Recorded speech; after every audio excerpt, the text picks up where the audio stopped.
Also ich weiss nicht, ob es deine Viecher sind oder du, aber es schmeckt da ganz komisch. Mann, ich habe vor 2 Wochen zuletzt duschen. Was machst du, Grusi? Wie teuer ist das?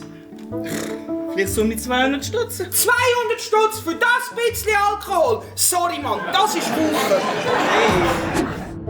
Es ist immer wieder schön, in die Welt hineinzusehen und zu sehen, was sie erlebt haben und welche Geschichten dass sie aus dem entwickeln.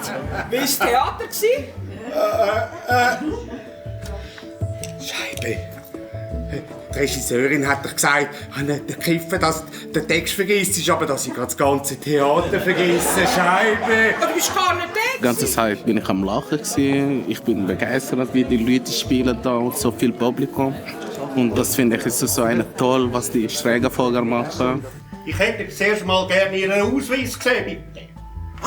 Sie möchten den Ausweis sehen? Ja. Von den Hunden? Wie schön und lächelnd lag sie da. Sie war die fröhlichste Leiche, die ich je sah. Einfach ihre Art, die sie haben, und das fasziniert mich. Das ist nicht normal. Und das finde ich gut. Es kann auch jeder behaupten, er sei von der Polizei. Können Sie sich ausweisen? Moment.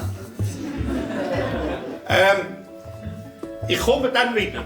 Sie wissen schon, dass jeder Schweizer und jede Schweizerin muss einen Ausweis auf sich tragen. He? Ich finde es mega cool, dass ihr das überhaupt aufführt, weil ich arbeite als Sozialarbeiterin auch mit Leuten, die es schwierig im Leben haben. Darum habe ich es auch recht realistisch gefunden, auch die Geschichten zuzuhören und nochmal eine andere Perspektive einzunehmen. Oh. Und was ist? Ja, 5 vor 9. Ja, und das heisst? Ja, am 9 gibt es 9. Ich muss da... Grüezi, Herr Theaterkritiker. Wie war es? Ja, nichts war es. Abgesagt haben sie es. Okay. Oh je, ja. Und was machen Sie denn jetzt? Jetzt gehe ich Restaurantkritiker und das kann man auch.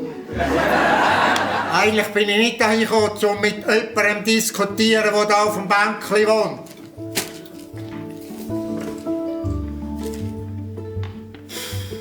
Es war sehr berührend, so viel Tiefgang.